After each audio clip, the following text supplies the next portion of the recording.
Манай киноны гол баатар Акид ихэнх хүмүүс бороонд дуртай байдаг ч бороо надад зөвхөн гашуул авчирсан гэж ярьж байгаагаар кино эхэлж Акидыг бороонд зогсож байтал аавыг нь хинэгэн хутглан алж байгаа харагдана. Ингээд үйл явдал одоо руу шилжихэд Акид сэтгэл зүйчид өөрийнхөө амьдралын тухай ярьж өгдөг. Нэг өдөр аав нь Акидад тэдний гэр бүлийнхэн өнгөрсөн рүү аялах чадвартай болохыг тайлбарлаж Акид 18 нас хүрэхээр энэ чадварыг ашиглаж чадна гэдгийг хэлдэг. Акидийн энэ яриаг сонсоод эмчин түүний үгэнд итгэхгүй байгаа харагдах бөгөөд харин Акид үнэхээр өнгөрсөн рүү аялж чадна гэж батлана. Ингээд тэр үүнийг нотлохын тулд эмчийг дурын 5 тоогоо дэвтэр дээрээ бичгийг хүсэх ба эмчч хэлснээр нь хийдэг. Гэтэл гинэт Акидийн байрлал өөрчлөгдөж Акид өнгөрсөн рүү аялсан нь тодорхой болох бөгөөд энэ үед эмчийн утас дуугарахад Акид түүнд эхнэр чинь гэртээ ирэхдээ өндөг талах авахаа мартваа гэж сануулахаар залгаж ийн гэж хэлдэг. Эмчийг утсаа авахад эхнэр нь яг л Акидийн хэлсэн зүйлийг хэлэх бөгөөд Акид дараа нь удахгүй туслагч нь орж ирээд 22 дугаартай өвчтний талаар асуух болно гэж хэлдэг. Үнэхээр чудалгүй туслах нь орж ирээд яг Акидийн хэлснийг хийх ба Акид эмчийн дэвтэр дээрээ бичсэн тоонуудыг яг үнэн зөв давтан хэлдэг. Эмч энэ бүхэнд цочирдон яаж ингэснийг нь асуухад Акид өнгөрсөн рүү хэдхэн хором аялсан гэдгээ хэлээд эмчийн туслах болон эхнэрийг нь орж ирэхийг аль хэдийн харцсан байсан гэдгээ хэлнэ. Эмч юу болоод байгааг сайн ойлгохгүй хэвээр байсан тул Акид бүхнийг ойлгохын тулд эхлээ өнгөрснийх нь талаар мэдэх хэрэгтэй гэж хэлэхэд эмчч Акидыг өнгөрсөн амьдралынхаа талаар ярьж өгөхийг хүснэ. Ингээд Акид өөрийнхөө амьдралын талаар ярьж эхлэх ба тэр яг 18 хүрээд анх удаа өнгөрсөн рүү аялж маш их догдолжээ. Дараа нь тэр аав дээрээ баярлан очиход аав нь түүнийг цааш нь ярихаас өмнө Акидийн юу бодож байгааг тааварлаад чи энэ чадвараа ашиглан баяжхийг хүсэж байна тийм үү гэж асуудаг. Тэгээд аав нь би ч бас чамтай л адилхан бодолтой байсан. Өвөө чинь ч бас би өнгөрсөн рүү аялж хэд хэдэн зүйлийг өөрчилж хэсэг хугацаанд их мөнгөтэй байж үзсэн. Гэхдээ тэгж олсон мөнгө хэсэг хугацааны дараа барагдаж алга болдог. Дараа нь би энэ чадварыг ашиглахад хэд хэдэн дүрэн байдаг гэдгийг олж мэдсэн гэж Акидад хэлдэг. Эхнийх нь дүрм энэ чадвараар мөнгө олох боломжгүй, хоёр дахь дүрм энэ чадварыг ашиглан хувь тавиланг өөрчлөх боломжгүй гэж аав нь хэлдэг. Нэг өглөө Акидыг сэрэхэд ээж нь ирээд дэлгүүр явах хэрэгтэйг нь сануулж Акид ч гялс хувцас өмсөд явхад бэлэн болдог. Гэтэл ээж нь гинэт уйлж эхлэхэд аав нь тайвшруулад Акидад ээжийнх нь бие тааг байгаа болохоор хоёулаа хамт явъя гэж хэлдэг. Ингээд Акидыг бороон дунд авсан савтай цэцэгнүүдээ машиндаа ачиж байтал хулгайч нэг эмэгтэй цүнхийг хулгайлаад зүгтэх бөгөөд аав нь хулгайчийн араас хөөж Акид ч араас нь дагдал сандарсан хулгайч аавыг нь хутглаад зүгтдэг. Акид энэ бүхнийг хараад цочирдсондоо ухаан алдан унаж харин аав нь хурдтай ирж явсан машинд дайруулдаг. Эмч үүнийг сонсоод яагаад чадвараа ашиглаагүйг нь гайхад Акид 3 дахь дүрмийн талаар хэлэх ба өнгөрсөн рүү аялахын тулд оюун санаа нь тайван ямар ч сэтгэл хөдлөл мэдрээгүй байх ёстой байжээ. Акидийн аав өвдөлт мэдэрч харин Акид айсандаа ухаан алдаж унсан тул өнгөрсөн рүү аялж чадаагүй байна. Акид аавынхаа оршуулгын ёслолын дараа маш олон удаа өнгөрсөн рүү буцаж аавыгаа аврахаар оролцсон ч түүнийг оролдох бүрд сэтгэл санаа нь тогтворгүй болж аавыгаа бодов гашууд автаж чадвараа ашиглаж огч чадахгүй байсан байна.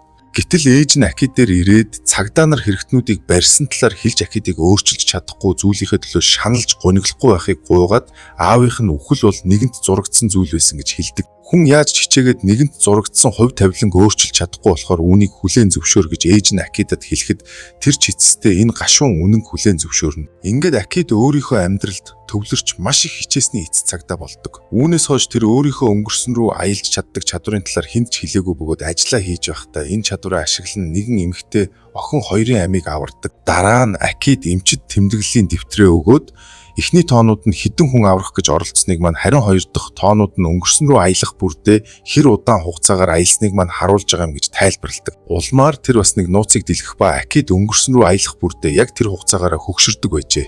Жишээ нь Акид 45 тайдаа 1 жилийн өмнөх үе рүү аялвал 1 насаар хөгшөрч 46 настай болох. Түүний бие нь энэ хугацаагаар хөгшөрддөг байсан учраас Акид одоо дөнгөж 40 гаруй настай ч наснасаа илүү хөгшин харагдаж байжээ. Олон удаа өнгөрсөн рүү аялсны үр дүнд Акидийн биеийн сүлдэн хөгшөрч үснэ бууралтаж урдих шигээ хурдан шалмгаа байха болсон байна. Ингээд дахин Акидийн өнгөрсөн амьдралыг харуулж эхлэхэд Акид найз нарынхаа хамтаар нэгэн үдшилэг дээр ирнэ. Тэр үдшилэг дээр Акид Сара хэмээх нэг үзэсгэлэнтэй бүсгүйтэй танилцах ба Сара түүний сонирхлыг ихэд татдаг. Дараа нь Акидийн найз нар хөгжилтгөөр явж Акидыг ганцаараа ширээнд сууж байтал Сара түүн дээр ирээд яриа өднө. Улмаар Сарад Акидийн шулуун шудраг яриа байгаа байдал их таалагдж тэд ч халуун дотн яриа өрнүүлж цагийг зугаатай өнгөрүүлдэг. Үдшилэг дууссаны дараа Сарагийн найз тэдэн дээр ирээд Сараг гэрт нь хүргэж өгч амжихгүй болсон тул Акидаас Сараг гэрт нь хүргэж өгөхийг гуйхад Акид чуухан тас зөвшөөрнө. Сара Акидаас салахдаа завтай үедээ ирж уулзаарай гэж хэлэхэд угаасаа Сара түүнд таалагдсан болохоор Акид ч удалгүй Сарагийн ажил дээр очдог. Сара каратегийн багш байсан бөгөөд Акид Сарагийн маш чадварлагаар тулдахыг хараад түүнд улам бүр дурлана. Сара хичээлийнхээ дараа Акид дээр ирээд уйдсан эсхийг нь асуухад Акид би чинь цагдаа хүн шүү дээ, харин ч маш их сонирхолтой байлаа гэж хэлдэг. Үүний дараанаас Сара Акид хоёр хамт буудлагаар хичээлэх, хамт хоол идэх, Сара Акидад карате заах гэх мэтээр цагийг хамт өнгөрүүлж хоорондоо болцож эхэлдэг. Хэсэг хугацааны дараа Акид ээжтэй нэг бүсгүйтэй болцож байгаа, түүнд маш их хайртай болохоор гэрлэх хүсэлтэй байна гэж хэлдэг. Ээж нь ч гэрлэлт маш хариуцлагатай зүйл сайн бодож байгаад шийдвэрээ гаргаарай гэж хэлэхэд Акид аавыг нас барснаас хойш би амьдрах биш, зүгээр л өдөр хоногийг өнгөрүүлж исэн. Харин Саратай уулзснаас хойш амьдрал минь утга учиртай болсон гэж үннээ хэлснээр ээж нь Акидад өөрийнхөө ерөөлийг хайрлав. Ингээд Акид Сара дээр очиод гэрлэх санал тавихад Сара гинтийн энэ саналд балмагдсан бололтой надад бодох хугацаа өгөөч гэж хэлдэг. Акид жаахан гуниглсан ч толгой дохиод тэндээс явтал Сара гинт араас нь гүйж ирээд би чамд хайртай, чамтай гэрлэхийг хүсэж гин гэснээр тэд ч жаргалтайгаар инээлтэн тэврэлтэн. Хэсэг хугацааны дараа Акид Сарад өнгөрсөн рүү аялж чаддаг болохоо хэлэхэд Сара үнийг сонсоод цочирдон яагаад өмнө энэ тухай хэлж байгаагүй нь асуудаг.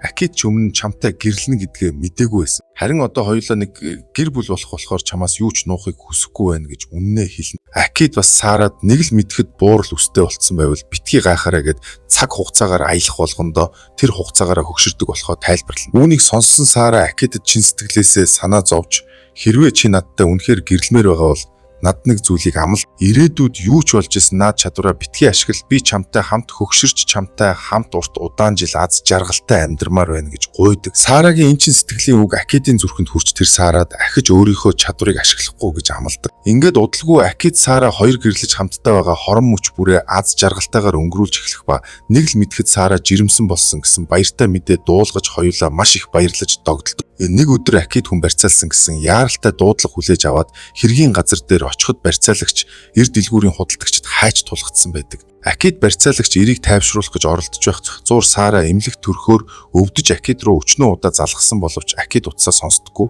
Өнөөх барьцаалагч эр гинэт хамаг учир явдлаа тоочж эхнэр нь нас барж ганц хүүгээ өөрөө өсгөж ирсэн боловч гинэт ажилласаа халагдан түрээсээ читүүлж чадхааргүй болсон тул хулгай хийхээс өөр аргагүй хүрсэн гэж хэлдэг. Акид үүнийг сонсоод барьцаалагч эрийг тайвшруулан хэрвээ таныг шоронд орчхол хүү чинь өнчирч хоцрон штэ. Тэр яаж ганцаараа амьдрах болж гэн гэж учирлаад түүнд мөнгө сарвайн үгээр түрээсээ төл хүүдээ хоол авч өг, харин над хүнээ зүгээр л сулчих гэж гуйдаг. Акид өнөөх барьцаалагчийг баривчлахгүй гэж амлах барьцаалагч эр тайвширн түүнээс мөнгөний аваад зүхтан алга болдог. Дараа нь Акид эмнэлэг дээр яаран гүйж очиход Сара эсмэнд амарчиж тэд хүүтэй болсон байдаг. Акид ч маш их баярлан хүүгээ илгэндээ тэрч Сара тэр хоёр маш их аз жаргалтай байх ба бяцхан хүүдээ Азиз гэж нэр өгдөг. Гэтэл удалгүй эмч тэдэн дээр ирээд гэр бүлтэн цусны удамшлын эмгэгтэй хүн байсан уу гэж асуухад Сара ч имэн тийм эмгэгтэй байсан гэж хариулах бөгөөд эмч хүүд нь энэ өвчин удамшсан байна гэж хэлдэг. Ийм эмгэгтэй хүний цус бүлгэндэггүй учраас бага зэрэг зүсгэд л маш их цус алдаж улмаар үхэлд хүрэх аюултай тул эмч тэдэнд бяцхан Азизыг өсгөхдөө маш анхаарал болгоомжтой байхыг сануулна. Цаг хугацаа урсан өнгөрч Азиз 7 нас хүрэх ба Акид хүүгээсээ хүслийг нь асуухад Азиз аав ээж хоёртойгоо төрсөн өдөр бүрээ хамт тэмдэглэмээр байна гэж хэлдэг. Гэтэл нэг бороотой өдөр Сара хүүтэйгээ гадагш гарахаар болсон ч машин асахгүй байсан тул Акид руу залгахад Акид завгүй ээж тааран утсаа авдаггүй.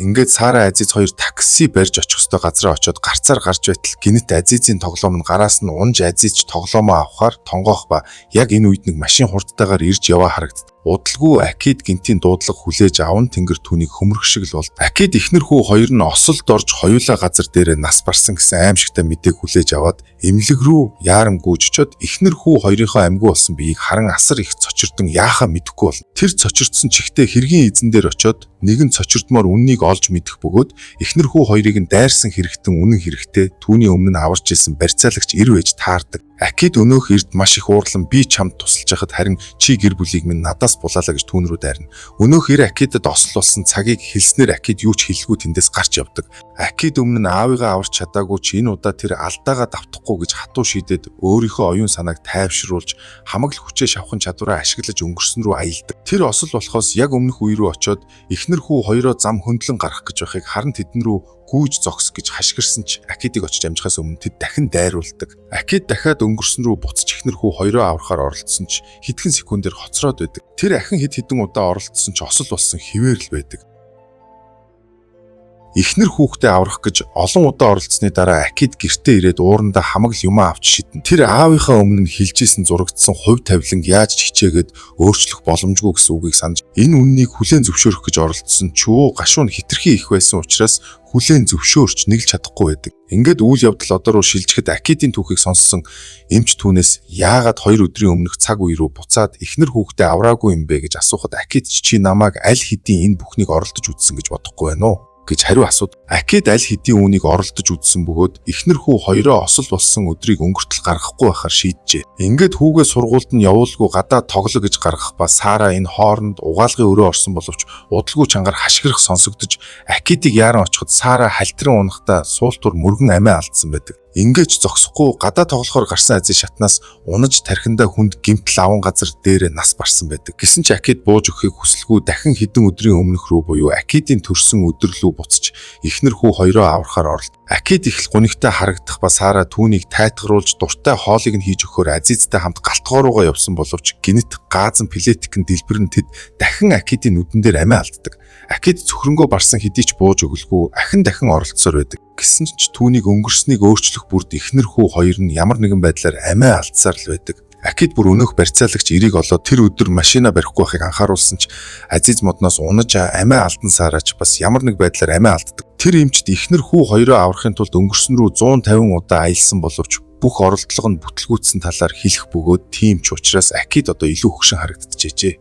Эмч түүнээс үнэхээр хувь тавилан өөрчилж чадна гэж бодсон юм уу гэж асуухад Акид эхнэр хүүхдээ аврах боломж байгаа гэдэгт итгэжсэн учраас бууж өгөхийг хүсээгүй гэж хариулдаг. Ингээд Акид эцэст нь осол болохоос өмнөх өдрүүд рүү биш дахин яг осол гардаг өдөр рүү аялж хамаг хурдаараа осол гарахаас өмнө амжиж очсон чи энэ удаад зөвхөн нэгийг нь лаврах хүнд сонголтоо тулгарсан бөгөөд Акид Азизыг биш харин Сараг авардаг. Азизыг нас барсны дараа Сара сэтгэл санааны хүнд цохилтонд орж Акидыг хүүгээ биш өөрийг нь аварлаа гэж буруутгах. Тэгээд Сара Акидыг яагаад чадвараа ашиглан өнгөрсөн рүү буцаж очиод хүүгээ аврахгүй байгаа юм бэ гэж асуухад Акид дахиж өнгөрсөн рүү аялахгүй гэж амласан болохоор гэж худлаа хэлдэг. Гэсэн ч Сара Акидийн хөгшөрсөн царай бууралдсан үсийг хараад Акидийн худлаа хэлж байгааг мэдэх бөгөөд Акид ч энэ удаад үннээ хүлээж хичнээн удаа оролцсон ч хоёуланг нь аврах боломжгүй байсан талаар хэлдэг. Тэгтэл Сара нэг захиа харуулад Акидыг гэрлэх санал тавихаас өмнө гадаадад багшаар ажиллах урилга авсан боловч Акидыг гэрлэх санал тавьсны дараа өөрийнхөө карьерийг биш харин Акидыг сонгосноо хэлж түүнээс дахин нэг удаа өнгөрсөн рүү буцахыг гуйдаг. Тэгээд энэ удаад өөрийг нь биш харин хүүгээ авар гэж хэлдэг. Сара хэрвээ би чиний гэрлэх саналаас татгалзаад гадаад явсан байсан бол одоо ингэж зовхгүй байсан юм. Би бүх зүйлд үнэхээр их харамсаж байна гэж хэлээд Акидыг заавал өнгөрсөн рүү буцаж Азизыг авар гэж дахин шаарддаг. Ингээд Сара өдөр бүр түүнийг буруутгах болж Акид чицэст нь яах ч аргагүй байдалд орж дахин нэг удаа өнгөрсөн рүү аялан харин энэ удаад Сараг биш хүүгээ аварна. Акид хүүгээ аварсан боловч өөрөө гашууд автаж Азиз чэйжигээ нэхэн уйлах ба Акид уурлан Сарагийн зургнуудыг Азизад харуулхад Азиз ухаан алдан ундаг. Үүнээс хойш аав хүү хоёрын харилцаанд сэв сууж Акид нэг удаа уурандаа Азизыг алгадах бөгөөд Азиз ч аавыгаа үзэн ядаж эхэлдэг. Хэсэг хугацааны дараа Акидийн ээж тэдэн дээр ирээд Азизыг авч гарахаар болох бөгөөд Акид хүүдээ ямар нэг зүйл тохиолдох вэ гэж айн хүүгээ огт гаргадаггүй байсан ч Акидийн ээж Акидыг тайвшруулан хүүгээ байнга шорон шиг гэрт нь хориод байж болохгүй штэ гэж ятгахна. Ингээд Азиз эмээтэйгээ хамт гадуур гарч дугуй унан явж хагаад гинт толгой нь эргэн хамарнаас нь цус гарч ухаан алдан унахдаа толгоогоороо чулуун дээр очиж маш их цус алддаг. Азизыг эмнэлэгт яаралтай хүргэсэн боловч цус их алдсан учраас яаралтай цус шилжүүлэх хэрэгтэй байгаа ч Азизийн цусны бүлгийн цус олдохгүй байна гэж эмч хэлдэг. Үүнийг сонссон Акид ч өнгөрсөн рүү буцах гэтэл ээж нь түүний гараас бариад хүү минь аавынхаа хэлжсэн үгийг санаж гинөө. Нэгэнт зурагдсан хувь тавилан өөрчлөх боломжгүй гэж хэлэхэд Акид цочирдон ээжээсээ өөрийнх нь чадварын талаар мэддэг эсхийг асуудаг. Тэгтэл ээж нь толгой дохиод Акидыг ааваасаа илүү зөрүүд юм гэж хэлэх ба тэр нэгэн цочирдмоор үннийг илчилдэг. Олон жилийн өмнө Акид аавынхаа нас бардаг тэр өдөр ээжийнхээ уйлахыг харсан бөгөөд үнэн хэрэгтээ тэр өдөр Акид цэцэгнүүдээ ачиж байгаад хулгайч нэг эмэгтэй цүнхийг хулгайлахыг харан араас нь хөөж явахдаа хулгайчид хутгалуулан амиа алдсан байжээ. Ээж нь яагаад тэр өдөр уйлсны учир одоо л тодорхой болсон бөгөөд учир нь аав нь Акидыг аврахаар өнгөрсөн рүү аялж ээж нь энэ тухай аль хэдийн олж мэдсэн байд. Акид эхнэр хүүхдээ аврахаар олон удаа оролцсон шиг Акидийн аавч хүүгээ аврахаар маш олон удаа оролдож олон удаа бүтлгүүтжээ. Ингээд тэр ч бас яг л Акид шиг хөгшөрчсэн ч бууж өгөхийг хүсээгүй ба эцэст нь хүүгээ аврахын тулд өөрийнхөө амийг золиослох хэрэгтэйг ойлгож ээжд нь эргэж ирэхгүй гэдгээ хэлсэн учраас Акидийн ээж тэднийг явахаас өмнө уйлсан байв. Дараа нь Акидын аав Акидын оронд хулгайчийн араас хөөж Акидын амийг аврахын тулд өөрөө оронд нь амиа алдсан байжээ. Акид энэ бүх үннийг олж мэдээд ээжигээ тэрвэн уйлах бөгөөд гэтэл энэ үеэр эмч ирээд донорын цус олж чадаагүй учраас Азиз нас орсон гэсэн харамсалтай мэдээг тэдэнд дуулгав. Акид тэр үед л зурагдсан хувь тавилан гэдэг яаж ч хичээгээд өөрчилж болдгоо зүйл болохыг яс махандаа тултал ойлгож үүнийг хүлээн зөвшөөрдөг. Ингээд тэр энгийн амьдралдаа буцаж орох бөгөөд нэг өдөр осол гаргасан өнөөх барьцаалагч ир уулзах хүсэлтэй байгаагаа хэлснээр Акид хоригдож байгаа барьцаалагч ир дээр очиж уулзна. Барьцаалагч ирч Акидын өгсөн мөнгөний ачаар бизнесээ эхлүүлж хүүгээ өсгөж чадхаар мөнгөтэй болсноо хэлээд энэ харамсалтай осол ердөөл осол байсан гэд чин сэтгэлээсээ уучлалт гуйх гэтэл Акид үгийг нь таслаад би чамааг уучлж гэнэ гэж хэлдэг. Барьцаалагч ир үнийг сонсоод шоконд ороход Акид 50 дуугаар би чамд уурлаж чамааг үзэн ядхаа болсон энэ зүйл болох ёстой байсан болоод л болсон. Өөрийнхөө хянаж чадахгүй зүйлд өөрийгөө буруутгах хэрэггүй. Би зарга нээхгүй тийм болохоор хүүгээл сайн өсгөж хүмүүжүүл гэж хэлээд тэндээс явдаг. Ингээд эцэст нь Акид яагаад сэтгэл зүйчдэр ирсэн нь тодорхой болох бөгөөд ажлынх нь түүний өөрчлөлтийг анзаарч Акидын сэтгэл санаа эрүүл байгаа эсхийг тодорхойлуулахын тулд сэтгэл зүйч рүү явуулсан байжээ. Эмч түүнээс цаашдаа яах төлөвлөгөөтэй байгааг нь асуухад Акид намайг сонссонд баярлалаа эмчээ би одоо яах ёстойгоо маш сайн мэдчихэв гэж хэлээд тэндээс яв. Ингээд Акид машинтайгаа явж байгаа дахин өнгөрсөн рүү аялж энэ удаад Азизыг алгадсан тэр өдөр лүү буцдаг. Акид хүүдээ уурлахын оронд хүүтэйгээ хамт гадуур гарч хамтаа хоол идэж халуун дулаан уур амьсгалтай нэг өдрийг өнгөрүүлэх бөгөөд Акид хүүгээ унтуулсныхаа дараа дахин цаг хугацаагаар аялна. Энэ удаад тэр хүүгийнхээ 7 насны төрсөн өдөр лүү буцаж эхнэр хүү хоёртойгоо цаг хугацааг дурсамжтайгаар өнгөрүүлдэг. Дараа нь тэр дахин цаг хугацаа руу буцаж эхнэрийгээ төрөх үед нь хажууд нь байж хань болдог. Улмаар тэр эхнэртэйгээ хурмилсан өдрөлгөө буцах бөгөөд Акид олон удаа өнгөрсөн рүү аялснаасаа болоод мэдэгдэхүйц хөгшөрсөн байсан тул хурим дээр нь цугларсан хүмүүс түүнийг хараад маш их гайхав. Харин Сара Акид яагаад хөгшөрснийг мэдчихсэн тул түүнээс бид ирээдүйд жаргалтай амьдрсан уу? Асуухад Акид тийм гэж хариулаад Азиз нэртэй хөөрхөн хүүтэй болж маш жаргалтай амьдрсан гэж Сарад хэлнэ. Үүнийг сонсоод Сарагийн нүдийг нулимс бүрхэж Акидыг тэрвэрдэг. Акид дараа нь Саратай танилцсан үдшилэг рүүгээ буцаж аялах бөгөөд энэ удаад тэр Саратай танилцалгүй түүнийг холоос харж зогсдог. Хэрвээ тэр Саратай танилцахгүй бол Сара тэр хоёр гэрлэж Сара амиа алдахгүй гэдгийг Акид мэдчихсэн учраас тэр дотроо Сараг аз жаргалтай байгаарэ гэж хүсээд тэндээс чимээгүйхэн явдаг. Ингээд Акид сүүлийн хүчээ шавхан дахин өнгөрсөн рүү аялж энэ удаад аавынхаа утгалуулсан өдөрлөө буцаж аавынхаа амийг аварна. Аав нь Акидыг өөрөөс нь чилүү хөгшөрч буурал өвгөн болсныг хараад маш их цочирдох бөгөөд Акид аавынхаа гар дээр унж болсон бүх зүйлд уучлалт гуйгаад би таны ачаар үзэсгэлэнтэй эхнэр хөөрхөн хүүтэй болж аз жаргалтай сайхан амьдарсан гэж хэлдэг. Дараа нь Акид аавдаа намайг амьсгал хураасны дараа битгий өнгөрсөн рүү буцаж намайг аврах гэж оролдоороо үхлийг минь зурагдсан хувь тавилан гэж хүлээж аваарай гэж захидаг. Ингээд Акид аавынхаа гар дээр амьсгал хураах бөгөөд аав нь хутганы шархаа эмчлүүлж эдгэрсэн ч хүүгээ алдсандаа гашуудан гониглоно. Улмаар Акидын аав дахин өнгөрсөн рүү аялж Акидыг аврах гэтэл эхнэр нь түүнийг болиулаад хүү маань амиа алдсан зурагдсан хувь тавилан байсан. Өнгөрснийг өөрчлөх гэж оролдохоо болцгоё гэж хэлснээр Акидын аавч эхнэрийнхээ үгийг зөвшөөрдөг. Ингээд тэд хайртай хүү Акидынхаа дурсамжийг насан туршдаа дотроо тээж эгэл жирийн амьдралаар амьдарч байгаагаар кино маань төгсдөг.